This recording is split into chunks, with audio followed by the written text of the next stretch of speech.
Di kisah kali ini, saya akan membawakan sebuah cerita yang menceritakan seorang pemuda desa yang ingin mengungkap sebuah legenda, yaitu legenda siluman buaya putih. Namun sebelum lanjut, buat kalian yang baru bergabung di channel ini, silahkan klik tombol subscribe, tombol loncengnya, agar kalian tidak ketinggalan cerita terbaru dari channel ini. Dan seperti apa cerita kali ini? Langsung saja kita masuk ke ceritanya. Di pedalaman hutan yang lebat dan sungai yang mengalir deras, terdapat sebuah desa kecil yang dikenal sebagai Desa Nusantara. Desa ini dipenuhi dengan cerita-cerita lama yang turun-temurun dari nenek moyang mereka. Namun, ada satu legenda yang selalu menggoda imajinasi penduduk desa tersebut. Legenda tentang siluman buaya putih. Menurut cerita nenek moyang, buaya putih adalah makhluk gaib yang menjaga sungai yang melintasi hutan tersebut.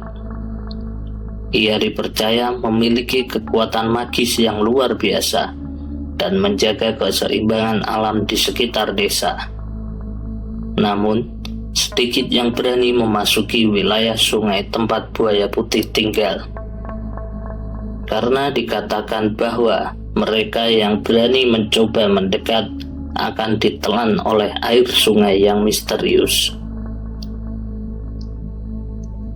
Salah satu penduduk desa yang paling percaya pada keberadaan buaya putih adalah seorang anak yang bernama Adi. Meskipun dilarang keras oleh orang tuanya untuk mendekati sungai yang berbahaya itu, rasa ingin tahunya begitu besar, hingga ia sering diam-diam menjelajahi tepian sungai, berharap dapat melihat buaya putih dengan matanya sendiri. Pada suatu hari, ketika matahari hampir menyentuh puncak langit, Adi memutuskan untuk sekali lagi menyelusuri tepian sungai. Dengan hati-hati, ia menyusuri jalur yang dikelilingi oleh pepohonan rimbun. Terdengar gemericik air yang menenangkan di kejauhan. Tiba-tiba, ketika Adi mencapai tikungan sungai, ia melihat sesuatu yang menggetarkan hatinya. Sebuah bayangan besar berenang di tengah aliran air yang deras. Adi tertegun, matanya melebar menatap ke arah bayangan tersebut. Hatinya berdebar kencang, tidak tahu apakah yang dilihatnya adalah buaya putih yang selama ini ia dengar, atau hanya bayangan dari pepohonan yang terkena sinar matahari. Dengan berani, ia memutuskan untuk mendekati lebih dekat, meskipun hatinya berdebar keras dalam ketakutan. Namun, sebelum ia bisa mencapai tepi sungai yang lebih dekat, bayangan itu lenyap dengan cepat, meninggalkan Adi dalam keadaan keterkejutannya. Setelah pertemuannya yang singkat dengan bayangan misterius di sungai, Adi tidak bisa mengusir rasa ingin tahu yang menghantuinya. Setiap malam, bayangan itu menghantuinya dalam mimpi, memanggilnya untuk kembali ke tepi sungai dan menemukan kebenaran yang tersembunyi di balik legenda buaya putih. Dengan hati yang penuh tekad, Adi memutuskan untuk kembali ke tepi sungai pada malam berikutnya. Dibekali hanya dengan senter kecil dan rasa ingin tahu yang tak terbendung, ia memasuki hutan yang gelap, mencari jejak makhluk legendaris itu. Langkahnya hati-hati, menghindari dahan kering dan semak-semak yang berjumpai di tepi jalur yang licin. Suara gemericik sungai semakin dekat, memanggilnya seperti suara sirene yang memikat pelaut dalam mitos kuno. Saat Adi mencapai tepi sungai, bulu kuduknya merinding. Di dalam kegelapan, ia melihat sesuatu yang berkilauan di tepi sungai.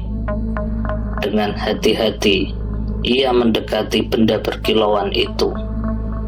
Dan ketika cahaya senternya menerpa, ia terkejut mendapati sepotong benda yang mengkilap, yaitu sebuah gigi buaya yang sangat besar, putih bersih, dan bersinar di bawah cahaya remang-remang.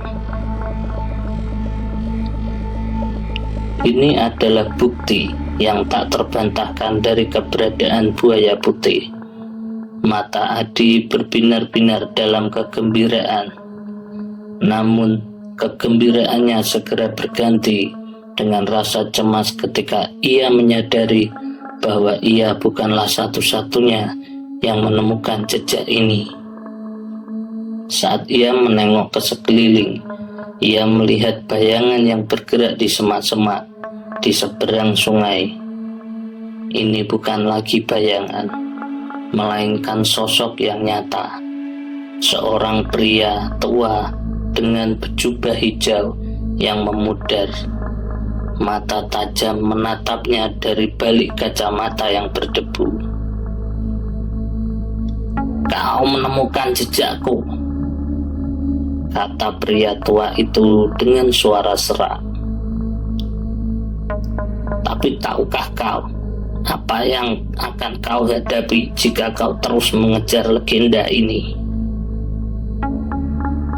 Adi terdiam, tetapi tekadnya tidak goyah. "Saya hanya ingin tahu kebenarannya. Saya ingin melihat buaya putih dengan mata kepala saya sendiri." Pria tua itu mengangguk, seolah mengerti keinginan Adi. "Sungai ini memiliki rahasia yang lebih besar dari yang bisa kau bayangkan, anak muda. Tapi hati-hati dengan apa yang kau cari, karena kebenaran bisa menjadi lebih berbahaya daripada mitos itu sendiri." Dengan itu, pria tua itu menghilang ke dalam kegelapan, meninggalkan Adi sendirian dengan pikiran yang berputar-putar. Apa rahasia yang disembunyikan oleh sungai itu? Apakah buaya putih itu benar-benar ada, atau apakah itu hanya bagian dari imajinasi penduduk desa? Dengan bingung, namun tetap bertekad, Adi kembali ke desa dengan pertanyaan-pertanyaan yang lebih banyak daripada jawaban. Dan dengan setiap langkah yang dia ambil, dia semakin dekat dengan kebenaran yang tak terbayangkan, yang menantinya di dalam jantung hutan. Keesokan harinya, Adi masih dipenuhi oleh pertanyaan-pertanyaan yang menghantui pikirannya. Dia merasa semakin yakin bahwa dia harus mengejar kebenaran di balik legenda buaya putih. Meskipun rasa takut menyelinap di dalam hatinya. Dengan hati yang berat, dia memutuskan untuk berbagi temuannya dengan sahabatnya, Rani. Rani adalah teman masa kecil Adi, seorang gadis pemberani dan cerdas. Meskipun awalnya ragu-ragu, Rani akhirnya tergugah oleh semangat dan keingintahuan Adi. Bersama-sama, mereka membuat rencana untuk menyelidiki lebih lanjut keberadaan buaya putih dan rahasia yang tersembunyi di sungai. Dengan perbekalan yang lebih baik kali ini, termasuk bekal makanan, peta, dan senter yang lebih terang, Adi dan Rani mulai perjalanan mereka ke tepi sungai. Mereka menelusuri jalur yang sama yang sudah dikenal Adi sebelumnya. Tetapi kali ini mereka memiliki satu tujuan yang jelas, menemukan bukti konkret tentang keberadaan buaya putih. Setelah beberapa jam berjalan, mereka tiba di tempat yang sama, di mana Adi menemukan gigi buaya yang mengkilap. Namun, kali ini mereka menemukan jejak yang lebih jelas, jejak-jejak besar di tanah lembab di tepi sungai. Mereka mengikuti jejak itu lebih dalam ke dalam hutan, semakin dalam ke dalam wilayah yang belum pernah mereka jelajahi sebelumnya. Saat matahari mulai tenggelam di balik puncak-puncak pepohonan, mereka tiba di sebuah gua yang tersembunyi di tebing sungai. Di dalam gua itu, mereka menemukan sesuatu yang membuat mereka terpana, yaitu sarang buaya putih. Di dalam sarang itu terbaring telur-telur putih yang sangat besar, berserakan di sekitar lapisan pasir yang lembut. Mereka berdua terdiam, terpesona oleh keindahan alam dan rahasia yang tersembunyi di dalamnya. Namun, kebingungan mereka segera berganti dengan rasa takut saat mereka mendengar suara gemuruh di balik mereka. Dengan cepat, mereka berbalik dan menemukan diri mereka berhadapan dengan makhluk besar yang terbaring di ambang gua. Matanya memancarkan kebijaksanaan dan kekuatan yang tak terbantahkan. Dan Adi dan Rani merasa kagum dan takut pada saat yang bersamaan. Tetapi mengapa kalian berani masuk ke dalam wilayahku? Tanya buaya putih dengan suara yang dalam dan tenang. Adi dan Rani saling pandang, mencari jawaban yang tepat.